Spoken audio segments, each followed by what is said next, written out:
بسم اللہ الرحمن الرحیم. السلام علیکم. میں ابتدا میں آپ سب سے گزارش کروں گا, ہماری ٹیم ممبر ہیں پروگرام 11 آر کی, جن کی والدہ آج انتقال کر گئی. میں آپ سب سے ابتدا میں گزارش کروں گا کہ ان کے لیے دعائیں مغفرت کیجیے گا, ان کو اپنی دعاؤں میں یاد رکھیے گا. سیاسی موضوع کی طرف آنے سے پہلے شنید یہ ہے, بڑا قوی امکان اس بات کا لگ رہا ہے کہ سندھ گورنمنٹ کل کورونا کے حوالے سے کوئی بڑا فیصلہ کرنے جا رہی ہے, اور وہ فیصلہ موسٹ پروبیبلی اسی طرز کا ہوگا جس طرز کا پہلے فیصلہ کیا گیا تھا جب کورونا کی لیئر بالکل نئی آئی تھی, پہلی دفعہ آئی تھی. اس طرز کا کوئی فیصلہ ہونے کا امکان لگ رہا ہے, یعنی کہ کوئی سخت قسم کا لاک ڈاؤن جس کے نتیجے میں پورا شہر بند ہو جائے کچھ عرصے کے لیے, ایسا ہونے کا بہت قوی امکان ہے. اور اس کی وجہ سندھ گورنمنٹ نے بتا رہی ہے کہ کراچی میں حالات اور پورے سندھ میں بالعموم خراب ہو رہے ہیں. اور اس حوالے سے متعلقہ ادارہ ہے جو وفاقی لیول پہ ساری سرگرمیاں دیکھتا ہے, NCOC, جس کو ہیڈ کرتے ہیں اسد عمر صاحب, انہوں نے اس رائے کا اظہار کیا ہے کہ پورے شہر کو یا پورے صوبے کو اس طرح بند کرنا یہ حل نہیں ہے. حل ویکسینیشن میں ہے, اسمارٹ لاک ڈاؤن میں اور باقی چیزوں پر ہے. ہم ذرا آغاز میں اسی حوالے سے بات کرتے ہیں. NCOC کے سربراہ جناب اسد عمر صاحب ہمارے ساتھ ٹیلی فون لائن پر موجود ہیں. اسد عمر صاحب السلام علیکم. جی وعلیکم السلام سر, بہت شکریہ وقت دینے کا. سر, آپ کی رائے سنی سب نے کہ جس میں آپ نے کہا کہ اس طرح سے شہر کا لاک ڈاؤن کرنا یا صوبے کا لاک ڈاؤن کرنا اب حل نہیں ہے. اس کو رسپونڈ کرتے ہوئے صوبہ سندھ کے جو متعلقہ جو وزراء ہیں وہ یہ کہتے ہیں کہ یہ بات ٹھیک ہے, اس سے ہمیں انکار نہیں ہے کہ اگر آپ بند کریں گے تو کیا مطلب کب تک بند رکھیں گے, یہ تو کورونا کا سلسلہ تو چلتا ہی چلا جا رہا ہے. لیکن وہ کہہ رہے ہیں ابھی اس سچویشن میں جب ویکسینیشن ایک حد تک لگائی ہے لوگوں نے, ابھی لگ رہی ہیں, 2-3 مہینے اور چاہیے جب تک اچھے خاصے لوگ مزید ویکسینیٹڈ ہو جائیں. اسپتال 75% بھر گئے ہیں, ڈاکٹرز کی کیپیسٹی لمیٹڈ ہے. ہم فوری طور پر کیا کریں؟ اس لیے ہم چاہتے ہیں کہ ابھی فی الحال اس بہاؤ کو روکنے کے لیے فوری طور پر جو لگا دیں اسمارٹ لاک ڈاؤن, تاکہ 10-12 دن میں ذرا چیزیں کنٹرول میں آ جائیں, اس کے بعد پھر دوبارہ ایسا کھولنا شروع کریں. آپ کی بات سے بطور مجموعی اختلاف نہیں کر رہے, لیکن کہہ رہے ہیں فوری طور پر یہ کرنا ان کو ضروری لگتا ہے. آپ کی کیا رائے اس بارے میں؟ آپ نے ابھی جو کہا کہ انہوں نے کہا کہ فوری طور پہ ضروری ہے اسمارٹ لاک ڈاؤن لگانے, تو اس تو میں مکمل طور پہ اتفاق کرتا ہوں. ہماری پرسوں بھی جو میٹنگ ہوئی تھی, بلکہ کل بدھ کو جو ہوئی تھی, اس میں چیف سیکرٹری سندھ کو میں نے یہی ریکویسٹ کی تھی کہ آپ جو ایریا کے جو لاک ڈاؤنز ہیں اس کو ذرا براڈر لاک ڈاؤنز کریں موبلٹی ریسٹرکٹ کرنے کے لیے. اس بات سے تو میں اتفاق کرتا ہوں. دیکھیں, بات یہ ہے کہ اعلان مکمل لاک ڈاؤن, چونکہ سر وزیر اعلیٰ سندھ خود کہہ چکے ہیں نا, آپ کو ذہن میں علم ہے کہ جی اسمارٹ لاک ڈاؤن کچھ نہیں ہوتا, there is a lockdown, there is no lockdown. تو لگتا تو یہ نا کہ وہ بھرپور لاک ڈاؤن کا ارادہ رکھتے ہیں جس میں شہر بند ہو. اس کا نام جو مرضی رکھنا چاہیں, اسمارٹ رکھیں, دم رکھیں, جو مرضی رکھنا چاہیں اس کا نام, لیکن 3 لہر پاکستان کی کامیابی سے ان کا دفاع کیا جا چکا ہے اسی حکمت عملی سے. تو یہ اب ہم کوئی فلسفہ نہیں ڈسکس کر رہے, ہم وہ چیز جو 3 دفعہ پچھلے 1 سال کے اندر, 1.25 سال کے اندر کر کے دکھائی جا چکی ہے, اس کی بات کر رہے ہیں. میں آپ سے بات یہ کر رہا تھا کہ اعلان کرنے سے کہ اسمارٹ ہے لاک ڈاؤن یا مکمل ہے لاک ڈاؤن, اس سے صورتحال میں فرق نہیں پڑتا. جو آپ گراؤنڈ پہ حکمت عملی عمل درآمد کر کے دکھاتے ہیں اس سے فرق پڑتا ہے. جو اس وقت ہدایات جاری کی گئی ہیں, جو ہو چکی ہیں جاری, جو سندھ حکومت نے اپنی مرضی سے بھی کی تھی, ان میں سے زیادہ تر کو ہم نے انڈورس کیا NCOC نے, ان کی کمپلائنس لیول پچھلے 3 دن کے اندر کراچی کے اندر, سندھ کے اندر 33% تھا صرف. اور یہ تمام صوبوں میں بلوچستان اور سندھ سب سے پیچھے ہے. جو عید سے پہلے جب اچھے طریقے سے عمل درآمد کرایا گیا تھا, فوج کی مدد لی گئی تھی, تو یہی نمبر 65-67% تک پہنچ گیا تھا. ابھی بھی ہم نے یہی سجیسٹ کیا ہے. ہماری اور پنجاب میں کمپلائنس لیول کتنا % ہے اندازاً؟ پنجاب کچھ 46% کے قریب تھا شاید. یہ اسلام آباد جو ہے وہ 56-57% کے قریب ہے. اور ہم ان سب جگہوں پہ بھی کہہ رہے ہیں کہ اور زیادہ بہتری کرنے کی ضرورت ہے, اور اسی لیے دوبارہ سے ہم نے ریکویسٹ کی تھی آرمی سے, اور ہم لا انفورسمنٹ ایجنسیز کو بھی ہم ڈپلوائے کر رہے ہیں تاکہ اور بہتر کیا جا سکے. اس میں کوئی شک نہیں کہ کراچی کی صورتحال جو ہے وہ اس وقت ایک نازک لمحہ ہے اور بڑی احتیاط کی ضرورت ہے, اس میں تو کوئی دو رائے نہیں ہے. اور بہت میں آپ کے ذریعے عوام سے بھی اپیل کرتا ہوں, دیکھیں سندھ حکومت جو بھی کرے, وفاقی حکومت جو بھی کرے, سب سے مؤثر وہ ہے جو کراچی کے عوام کریں گے. اگر آپ اپنی حفاظتی تدابیر جو بڑی سادہ سی ہیں, بھیڑ والے مقامات میں جانے سے گریز کریں, اگر جا رہے ہیں تو ماسک پہن کر جائیں, لوگوں سے سماجی فاصلہ رکھیں, بہت کوئی مشکل چیز نہیں ہے. اگر آپ یہ کریں گے تو انشاءاللہ تعالیٰ, جیسے 3 دفعہ ہم پہلے دیکھ چکے ہیں کہ لہر اوپر جانے کے بعد ہم نیچے لانے میں بھی کامیاب ہوتے ہیں. صحیح ہے. اور ظاہر ہے موسٹ امپورٹنٹلی تو کہ ویکسین کروائیں، جو کہ آپ بھی بار بار کہہ چکے ہیں اور ہم بھی بار بار کہہ رہے ہیں. یعنی سر اگر اب ہم وہی کر دوں میں، سوری وسیم، اگر آپ جی مجھے جی اجازت ہے میں یہ جی چیز جی ایڈ کرنا چاہتا تھا. دیکھیے ایک جی اور جی وجہ جس کی وجہ سے شہر اس وقت بند کرنے کی ہمارے خیال میں ایک اچھا آئیڈیا نہیں ہے کہ ویکسینیشن نے بڑی مشکل سے مومنٹم پکڑا ہے. آپ پتا ہے پچھلے 3 دن میں روزانہ تواتر سے نئے ریکارڈ قائم کیے جا رہے ہیں، اور یہی حل ہے اس سے نکلنے کا. اگر آپ نے ٹرانسپورٹ بند کر دی تو یہ تو ویکسینیشن ڈرائیو بالکل میری گر جائے گی نیچے. تو یہ ایک اور وجہ ہے جس کی وجہ سے اچھا ہمارے خیال میں مکمل شہر کو بند نہیں کرنا چاہیے. رائٹ، ٹھیک ہے. اور اگر ظاہر ہے پھر بھی اگر وہ یہ فیصلہ کرتے ہیں تو پھر آپ کی حتمی رائے یہ ہوگی کہ جناب ہم ایز این سی او سی یا ایز فیڈرل گورنمنٹ سے ڈس ایگری کرتے ہیں، بٹ ٹھیک ہے اب آپ کرنا چاہتے ہیں تو آپ کیجیے. ٹھیک ہے، بالکل ہم انٹرفیئر نہیں کریں گے. اگر وہ کرنا چاہتے ہیں ضرور کریں، لیکن جو پوری وفاق کی پھر سپورٹ ہوتی ہے وہ اویلیبل نہیں ہوگی. دیکھیں ابھی تک آج تک ہوا نہیں ہے. پچھلے 15 ماہ میں جو بھی بات چیت ہوتی ہے، ایک سے زیادہ رائے ہوتی ہے، تو فیصلہ جو ہے مشاورت کر کے ہی کیا جاتا ہے. اور امید تو میری یہی ہوگی کہ اس دفعہ بھی جب فیصلہ ہو. شام کو کوشش بھی ہوئی تھی بات چیت کی، چیف منسٹر کی مجھے کال آئی تھی. اس وقت میں پرائم منسٹر ہاؤس گیا ہوا تھا، پھر میں نے کال کی تو وہ میٹنگ میں تھے. تو ہو سکتا ہے کہ کل کی ان کی میٹنگ سے پہلے میری ان سے بات بھی ہو جائے.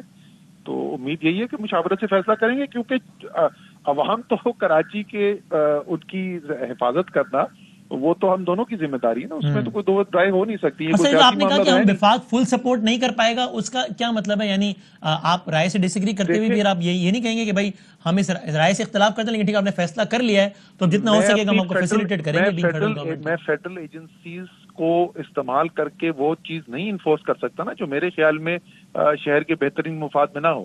ہم ظاہر ہے روکے انٹرفیئر میں ہم نہیں کریں گے، وہ صوبہ تو اختیار رکھتے ہیں. ایک دو چیزوں کا ذکر کیا گیا تھا کہ وہ صوبہ نہیں کر سکتا. فار ایگزامپل سم جو ہے وہ صوبہ بلاک نہیں کر سکتا، یا ایئر ٹریفک جو ہے انٹر پروونشل ٹرانسپورٹ جو ہے وہ صوبہ بلاک نہیں کر سکتا. وہ وفاق کے فیصلے ہیں. باقی شہر کے اندر زیادہ تر چیزیں جو ہیں وہ بالکل صوبے کو مکمل اختیار ہے. اگر وہ کرنا چاہیں تو کر سکتے ہیں. اور آخری بات سر یہ بتا دیں، وہ یہ بھی شکوہ کر رہے ہیں کہ بھائی ٹھیک ہے ہم اختلاف کر سکتے ہیں لیکن ہمیں رائٹ تو ہے نا اپنا فیصلہ کرنے کا، جو کہ آپ نے بھی کہا. لیکن پھر وہ یہ کہتے ہیں کہ پھر صوبائی سطح پر ایک ایشو کریٹ کر جاتا ہے. وہ باقاعدہ تحریک انصاف کا نام لے کر کہتے ہیں کہ پھر وہاں کی جو صوبائی قیادت ہے وہ اس کو ایک سیاسی مسئلہ بناتے ہیں. وہ تاجروں کے ساتھ جا کے بیٹھ جاتے ہیں، وہ کہتے ہیں لاک ڈاؤن نہیں ہونا چاہیے.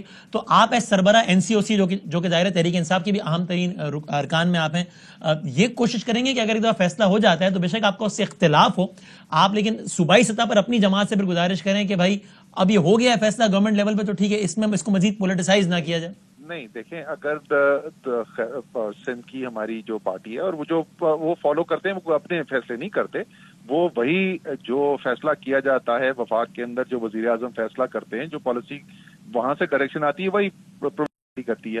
تو اگر وزیر اعظم کا یہ فیصلہ ہے، اگر وفاق کا یہ فیصلہ ہے، اگر این سی او سی کی گائیڈ لائن یہ ہے، اگر تحریک انصاف کی پارٹی 4 مہینے مختلف چیزوں کی بات کی ہے، اگر سب کی رائے یہ ہے کہ اس وقت شہر بند کر دینا ٹھیک نہیں ہے، تو اگر سندھ کی پی ٹی آئی والا کہے گا کہ بھائی شہر بند کر دینا ٹھیک نہیں ہے، تو وہ میرے خیال میں کوئی غلط بات نہیں کرے گا. ہاں اگر وہ جا کے کہنا تو بالکل ٹھیک ہے، لیکن پھر وہ باقاعدہ جاتے کے پاس لوگوں سے بول رہا ہے کہ جا کے ڈیفائی کرو، نہیں تم دکانیں کھول دو، اگر ایسا کرے گا تو غلط کرے گا. لیکن اگر وہ تنقید کرے گا اور وہ کہے گا یہ پالیسی ٹھیک نہیں ہے، تو اس میں کوئی خرابی نہیں ہے. یہ مکمل وہ اتفاق. تنقید کرنا تو رائٹ ہے. ہم صوبے کی کم تنقید سنتے ہیں تو تنقید کرنا تو بالکل ان کا حق ہے. بلکہ نہیں، تنقید کرنا رائٹ ہے. میرا مقصد یہ تھا کہ کوئی ایسا اقدام نہ کیا جائے کہ جس سے پھر ایک سچویشن. ٹھیک ہے، بہت شکریہ. Thank you. ہاں thank you very much. Asad Umar صاحب بات اب یہ اللہ خیر کرے، یہ معاملات اللہ کرے بہتر ہو جائیں. ہمارے ساتھ تشریف فرما ہے پاکستان پیپلز پارٹی سے ممبر پروونشل اسمبلی شرمیلا فاروقی صاحبہ. ہمارے ساتھ پاکستان تحریک انصاف سے سینئر رہنما، پاکستان تحریک انصاف وزیر اعلیٰ پنجاب کی کورس نمائندے خصوصی ہیں فردوس عاشق اعوان صاحبہ، اور مظہر عباس صاحب ایز این اینالسٹ تشریف فرما ہے. میں تینوں کا بہت بہت شکر گزار ہوں. مجھے باقی تو مہمان اجازت دیں تو میں اسی موضوع سے ریلیٹڈ بس ایک سوال پوچھوں شرمیلا فاروقی صاحبہ سے. وہ یہ کہ شرمیلا صاحبہ آپ سے دیکھیں، کچھ دیر پہلے پاکستان تحریک انصاف نے باقاعدہ بیانیہ جاری کیا ہے سندھ نے کہ دیکھیں کووڈ کے حوالے سے کل ایک اہم اجلاس ہوا، اس میں اپوزیشن لیڈر کو بلایا بھی نہیں. آپ بجٹ اجلاس میں اپوزیشن لیڈر کو تقریر نہیں کرنے دیتے، کووڈ اجلاس میں اس کو بلانا تک گوارا نہیں کرتے. پھر جب وہ سیاست کرتے ہیں تو پھر آپ کہتے ہیں دیکھو یار یہ سیاست کر رہے ہیں. آپ کم از کم ان اجلاسوں میں ان کو بلا تو لینا. جمہوریت کی اس میں کوئی نفی نہیں ہوگی، بلکہ اچھی بات ہے بلا لیں. پھر بے شک وہ ڈس ایگری کریں، آپ اپنا فیصلہ کریں، ان کو شامل تو کریں ان کو ڈسکشن میں. شکریہ بادامی صاحب. دیکھیے جہاں تک اپوزیشن لیڈر کو وزیر اعلیٰ صاحب کے اجلاسوں میں بلانے کی بات ہے تو یہ تو کوئی طے شدہ بات نہیں ہے کہ اپوزیشن لیڈر جو ہے وہ چیف منسٹر کے اجلاسوں میں بلایا جاتا ہے. جب پرائم منسٹر صاحب اجلاس میں نہیں کہہ رہا کہ آئین میں ضروری ہے فلاں فلاں، لیکن کورونا کے حوالے سے تو آپ تنقید کرتے ہیں نا جب وہ اپوزیشن ممبرس کو اعتماد میں نہیں لیتے پرائم منسٹر، آپ کہتے ہیں غلط کر رہے ہیں، اور میرا خیال ہے آپ ٹھیک تنقید کرتے ہیں. آپ یہ کام نہ کریں صوبے میں. نہیں دیکھیں جب پرائم منسٹر صاحب اجلاس کرتے ہیں کرونا وائرس پہ تو وہ چاروں صوبوں کے وزراء اعلیٰ کو تو نہیں بلاتے نا، یا وہ اپوزیشن لیڈر کو شہباز شریف صاحب کو تو نہیں بلاتے اس میٹنگ کے اندر. تو یہ تو ظاہری بات ہے کہ پرائم منسٹر اپنی ایڈمنسٹریشن کے ساتھ نہیں، اٹس ناٹ نیسیسری. دیکھیے اپوزیشن لیڈر کا کام دراصل ہوتا ہے اسمبلی میں بات کرنا، اسمبلی میں ایشوز کو اٹھانا. اس کا کام چیف منسٹر کی آفیشیل میٹنگز میں بیٹھنا یا پرائم منسٹر کی آفیشیل میٹنگز میں بیٹھنا نہیں ہوتا.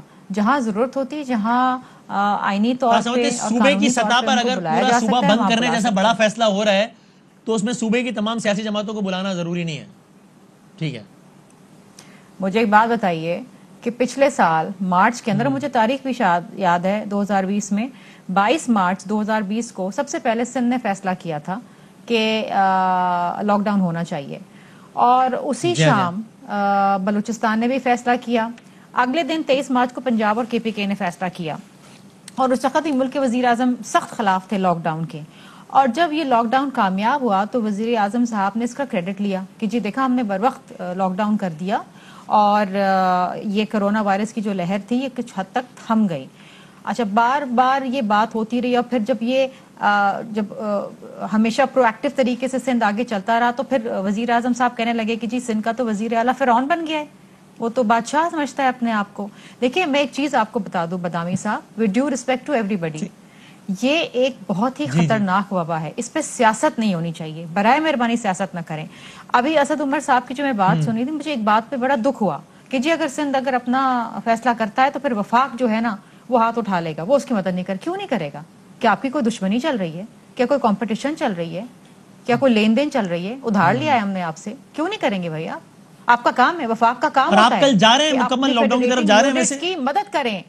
ایک سیکنڈ. جب سیلاب آتا ہے پاکستان میں یا جب زلزلے آتے ہیں تو وفاق بیٹھ کے یہ نہیں کہتا جائیں جس صوبے میں آئے وہ اپنا خود معاملہ نمٹ لے، خود کرے. نہیں، وفاق سامنے آتا ہے، وفاق مدد کرتا ہے. یہ میں پہلی دفعہ سن رہی ہوں پاکستان کی تاریخ کے اندر پی ٹی آئی کی حکومت میں جو یہ بیٹھ کے کہتے ہیں کہ جی ہم مدد نہیں کریں گے، اگر ہمارے فیصلے سے آپ سہمت نہیں ہیں اور ہم جو کہہ رہے ہیں آپ نہیں اس کو مانتے ہیں تو ہم نہیں کریں گے. These are provincial federating units، اور 18ویں ترمیم کے بعد تمام صوبے باختیار ہیں. اگر کل کو پنجاب یہ فیصلہ کرتا ہے کہ ہمیں لاک ڈاؤن کے اندر جانا ہے تو کیا اسد عمر صاحب بیٹھ کے یہی بات پنجاب کے لیے کریں گے؟ کبھی بھی نہیں کریں گے. نہ کے پی کے لیے کریں گے. یہ بات آپ صرف سندھ کے لیے سنیں گے، اور یہ انتہائی افسوسناک بات ہے.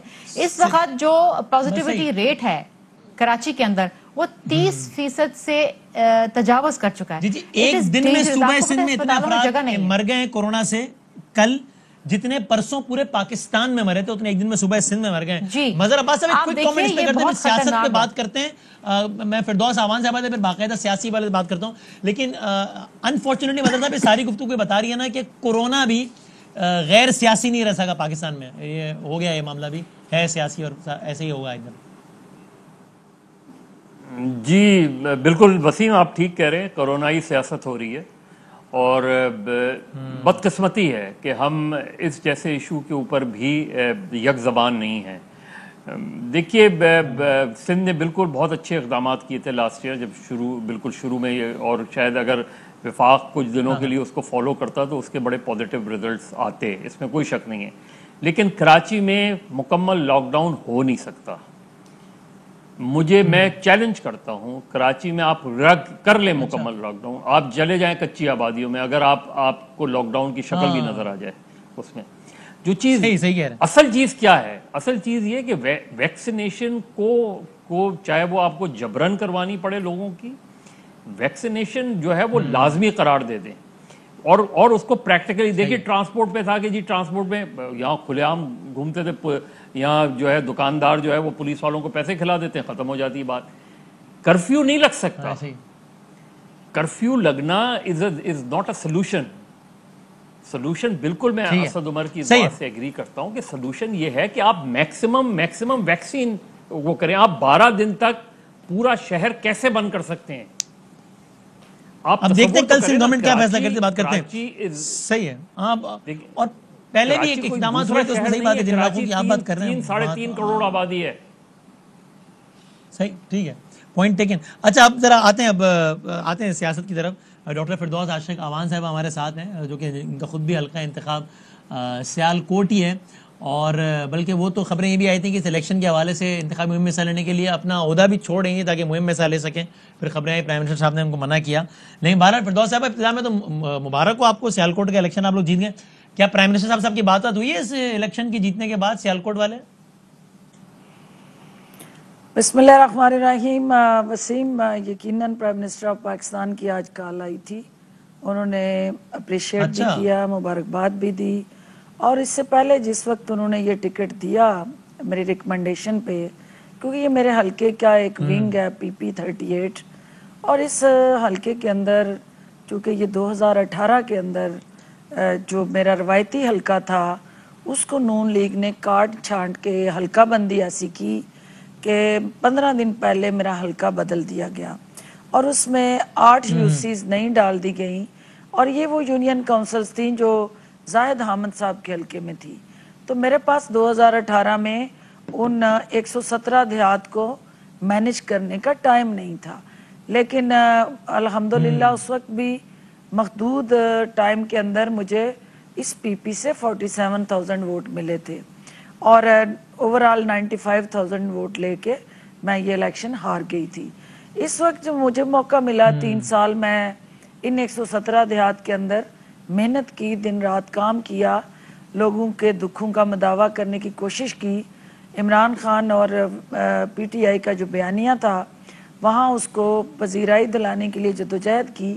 اور آپ کو بھی پتا ہے کہ جو ہمارے رورل ایریاز ہیں وہاں دھڑے بندی کی سیاست ہوتی ہے, وہاں پہ جماعتوں کی سیاست کم اور شخصیات کی سیاست زیادہ ہوتی ہے, جس کی وجہ سے یہاں پہ جو سابقہ میرے حریف تھے وہ 40 سال سے اس حلقے سے مسلسل جیت رہے تھے, اور وہاں ان کا گڑھ تھا, اور نسل در نسل اس حلقے میں انہوں نے پنجے آزمائے ہوئے تھے سیاسی طور پہ.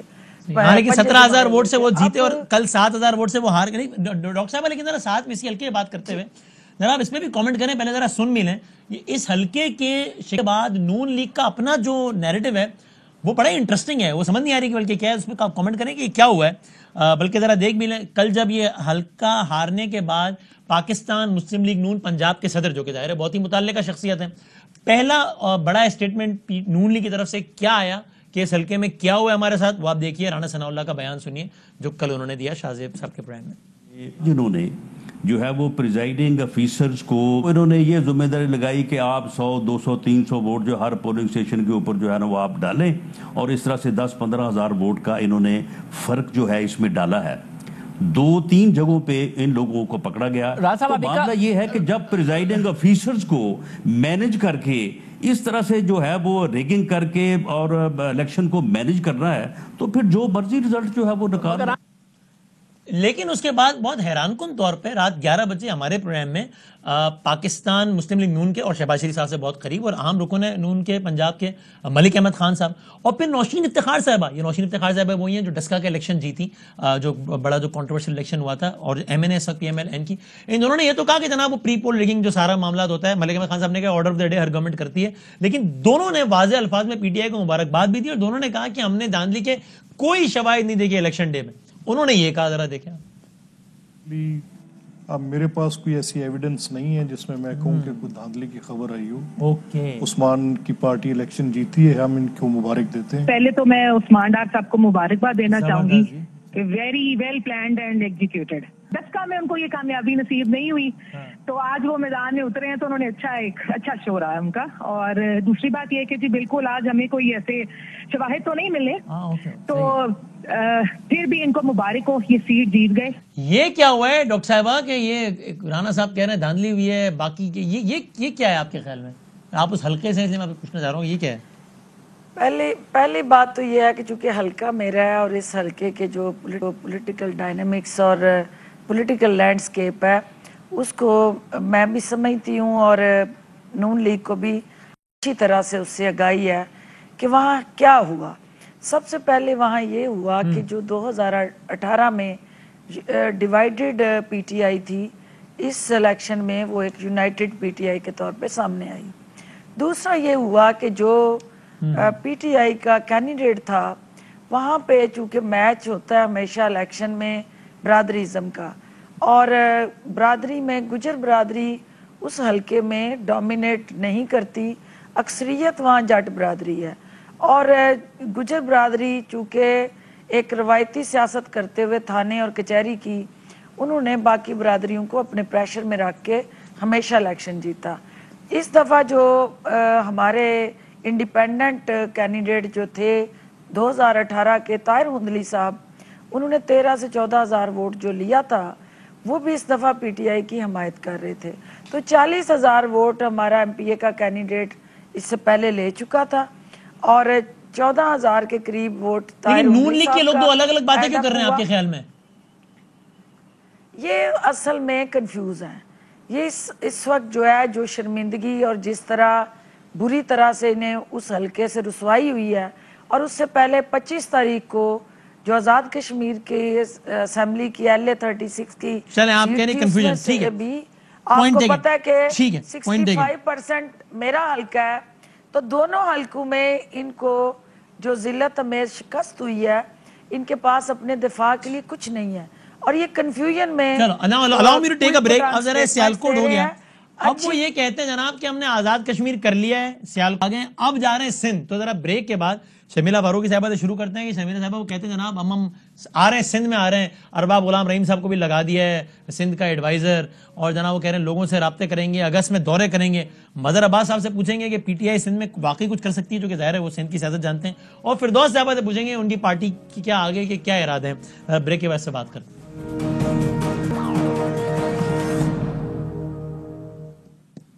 خوش آمدید کہتے ہیں جی آپ کو ایک بار پھر. اب پاکستان تحریک انصاف کہہ رہی ہے کہ ہم سندھ جا رہے ہیں. سندھ آپ جانتے ہیں پاکستان پیپلز پارٹی کا گڑھ ہے, اور فیڈرل لیول پہ پاکستان میں کچھ بھی تبدیلیاں ہو جائیں, سندھ پاکستان پیپلز پارٹی سے کوئی نہیں چھین سکا. یہاں تک کہ مشرف صاحب کے دور میں جب پیپلز پارٹی کا وزیر اعلیٰ نہیں تھا, جب ارباب غلام رحیم وزیر اعلیٰ تھے, تب بھی سیٹوں کے اعتبار سے پاکستان پیپلز پارٹی تگڑی پارٹی تھی. وہ باقی ساری جماعتوں نے مل کے جو ہے وہ اپنا وزیر اعلیٰ لے آئے. اب انہی ارباب غلام رحیم صاحب کو عمران خان صاحب نے لگایا کہ جناب سندھ کے معاملات آپ نے دیکھیں, اور شاہ محمود قریشی صاحب بھی سٹیٹمنٹس دے رہے ہیں. بلکہ آپ دیکھیں کہ شاہ محمود قریشی صاحب نے سندھ کے حوالے سے کیا کہا کہ وہ پیپلز پارٹی کیا کر لے گی. میں دیکھیں ذرا. سندھ کے لوگوں نے بے پناہ موقع دیا ہے زرداری فیملی کو. یہاں لا اینڈ آرڈر کی کیا صورتحال ہے, افسوس سے کہنا پڑتا ہے ویکسین کو بھی نہیں بخشا. صحت کا محکمہ 18ویں ترمیم کے بعد کس کے تابع ہے, اس کی کارکردگی کا ذمہ دار کون ہے؟ آج تھر پارکر کی جو صورتحال ہے, سندھ کے لوگ تبدیلی چاہتے ہیں. اب وہ دیکھ رہے ہیں کہ کیا ان کو کوئی متبادل مل سکتا ہے, اور میری رائے میں اگر ان کو کوئی معقول متبادل دکھائی دیا تو انشاءاللہ 2023 میں سندھ کا فیصلہ مختلف ہو سکتا ہے. اچھا شرمیلا صاحبہ, سندھ کے بارے میں تاثر یہی ہے کہ پیپلز پارٹی کی مسلسل کامیابی کی وجہ گڈ گورننس نہیں ہے. ایک یہ کہ کمپٹیشن نہیں ہے کوئی, اور دوسرا یہ کہ پھر وہ ظاہر ہے وہ ایموشنلزم اور وہ سارے معاملات ہیں. اگر ابھی سے پرائم منسٹر لیول پہ, ابھی الیکشن میں 2 سال باقی ہیں, اس چیز کو سیریسلی لینا شروع کر دیا گیا تو پیپلز پارٹی کے لیے مشکل نہیں ہو جائے گی سندھ میں؟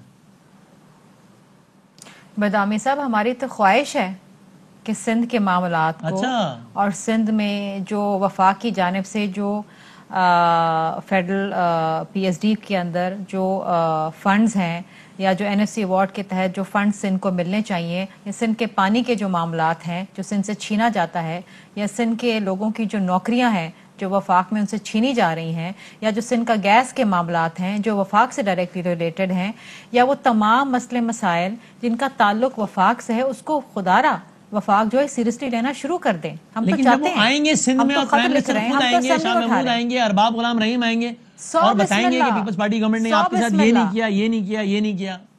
ایک دفعہ نہیں آئے پدامی صاحب, 100 دفعہ آئے. پرائم منسٹر عمران خان صاحب جو ہیں, بے شک ان کو سندھ کے لوگوں نے ریجیکٹ کیا, لیکن وہ اس ملک کے وزیر اعظم ہیں, وہ سندھ کے ساتھ سوتیلا سلوک نہ کریں. وہ آئیں تو صحیح, رخ تو کریں. ابھی آپ نے شاہ محمود قریشی صاحب کی ایک کلپ سنائی, اور انہوں نے کہا جی تھر پارکر کی تھر پارکر میں وزیر اعظم صاحب ایک